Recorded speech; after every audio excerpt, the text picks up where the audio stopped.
So I got a J-Mook story that I'm going to tell you because I was supposed to sponsor him. Oh, before I get to that though, I got a gift and I want to shout it out. Genesis was the first event that I have been to since I had a stream. Everyone was really nice and it was cool. I took a bunch of pictures and stuff. But I also got people coming up to me and handing me things. And one guy grabs me by the arm. He grabs me by the arm and he goes, "Hey, Coffee Cow." "Coffee Cow, I got you this." And he hands me a tall Phil's coffee. I was like, first of all, I don't drink coffee. Whether or not I'm the Coffee Cow is irrelevant, okay? But then I open it up and it's filled to the brim with sour candy. It was kind of hype. It was kind of a goated gift. Like, he knew I like sour candy. But the most insane gift I got, this was so fucking cool that I really wanted to shout him out. It's Max W Designs on Twitter. Makes the most sick controllers of all time and got me this. Dude, this is the nicest fucking controller I've ever had. I've never been, like I said, I've never been at an event where people ask me for pictures. Like, every Smash tournament I've gone to before, I hang out with like Scar, people would give me the phone and say, "Can you take a picture of me and Scar?" That's what I thought was happening most times. And they're like, "No, Coffee Cow, glizzy hands." And I was like, "Oh, okay, cool." I haven't been to an event in a while. I had a good time, met a lot of people. Genesis was really fun. Sheik's never, ever, ever won an event. A solo Sheik has never won a major. And J-Mook, out of nowhere. Again, I've known about this guy for a while. I've been talking about J-Mook on my stream for a minute. About like over a year ago, I messaged him and said, "Hey, your Sheik is sick.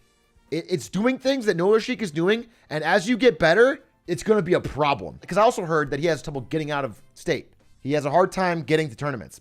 So I messaged him and I said, "I will fly you to any tournament you want. Just message me and I'll sponsor you and I'll pay for your flight and hotel for any tournament you want." And he said, "Awesome. Thank you so much. Appreciate the support." So come Genesis, I get there and he's already there and it's fine. And I assume he didn't want it. I found out from someone else that he was too shy. And then I was like, okay, well, if he's interested, I'll sponsor him for this event. And so I reached out during the event to J-Mook and I asked him, I was like, "Hey, do you still want to sponsor?" Like, all you have to do is wear the Enron hat on stage and I'm totally down. I'll pay for your flight or flight for the next tournament or what. I reached out to J-Mook at the tournament and he said, "For sure, I'll wear the Enron hat on stage." And so I'm pumped. I'm like, fuck yeah, dude. I don't care how much this costs. This will be so sick. This kid is 21.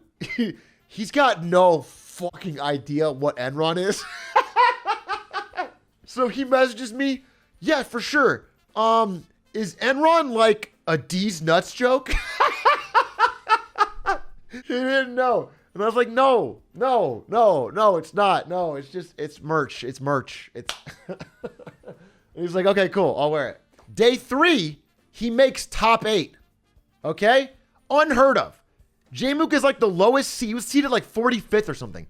A seed that low has never made winner's side of top 8 fucking ever. In all the tournaments I've watched. Here's how he plays. Incredible posture, setup, headphones on his head, focused, big jug of water.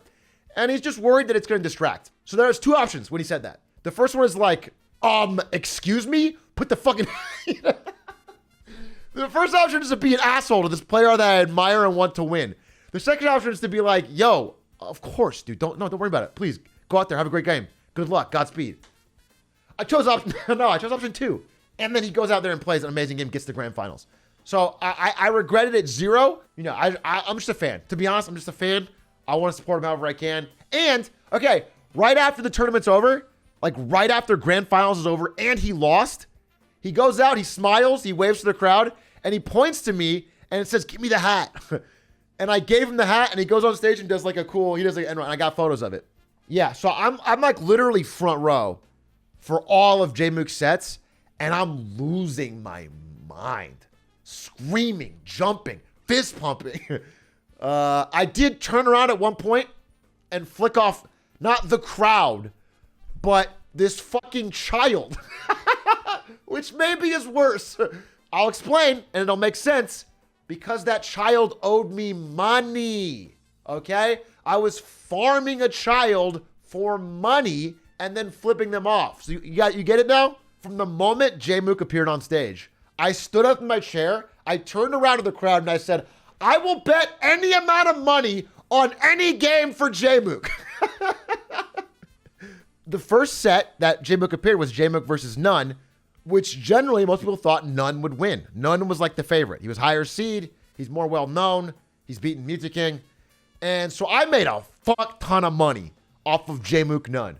Dude, there is these two fucking kids who were pooling their money to bet against me. They lost all their first bets, but they kept coming back.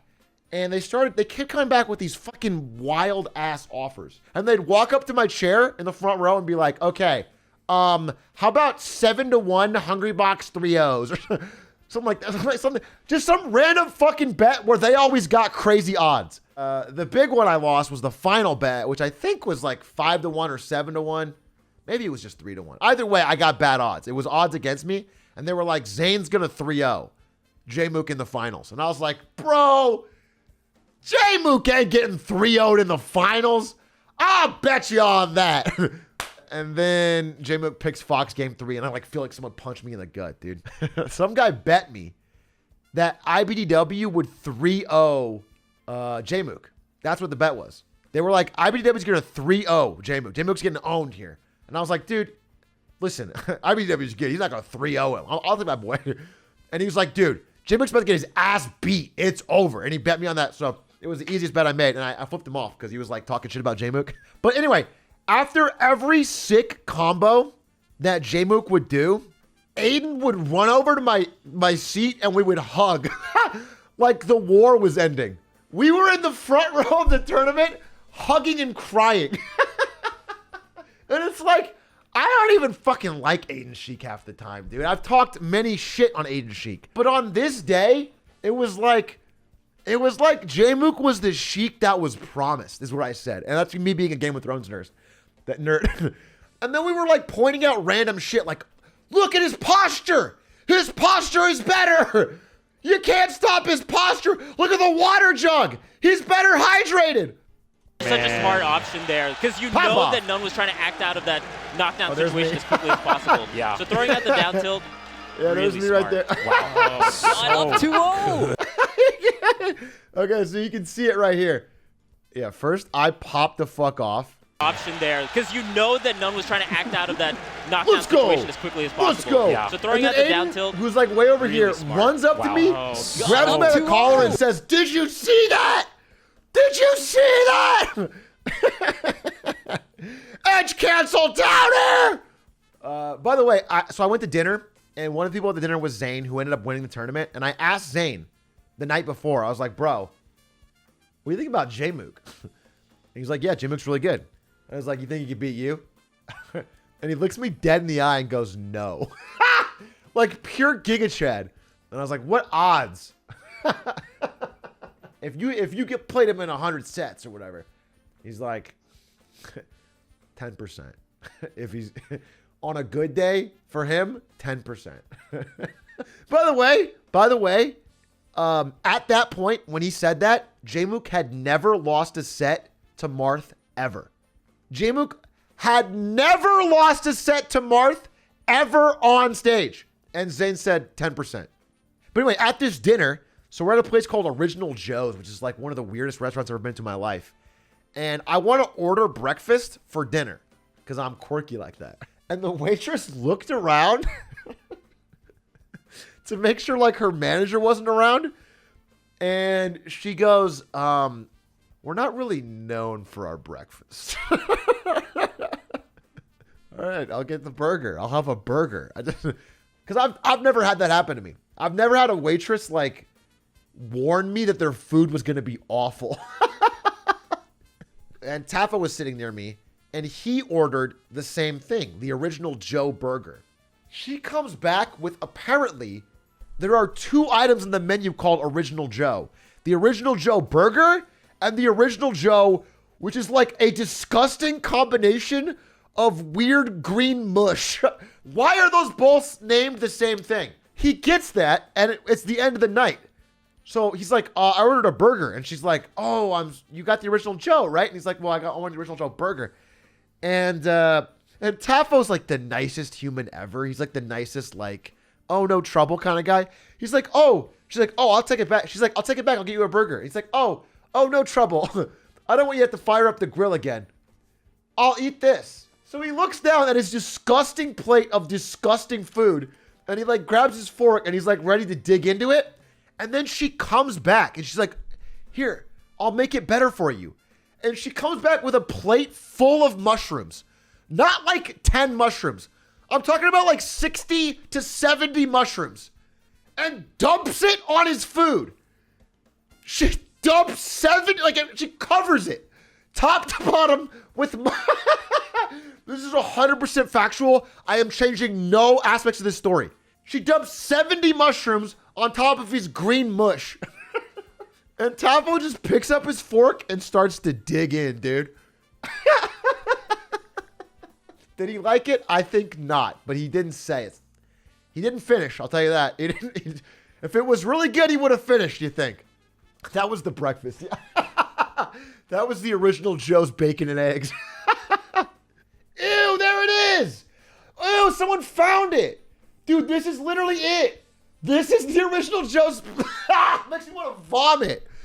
Oh, it makes me want to vomit just looking at it.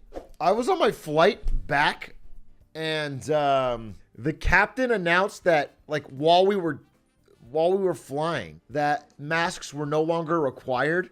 And it's like, COVID sucks, and you don't want people to get it.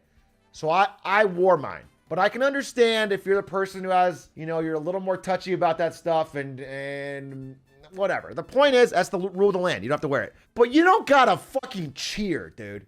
And people all throughout the flight, including this old guy next to me, started fucking cheering, clapping, and like ripping it off. Like they've been... I thought that was so weird. Like they got fucking released from prison, dude. You're no longer required to wear a mask. And the guy next to me's like, before the sentence is even done, tossing it away like he'll never use it again. And fucking, yeah! Yeah! I can't think if there's anything else from Genesis I want to say, but I just want to say overall, I had a fucking fantastic time. I'd do it again. I'm going to go to more Melee stuff this year as it opens up. And I'm excited to meet people if anyone's there.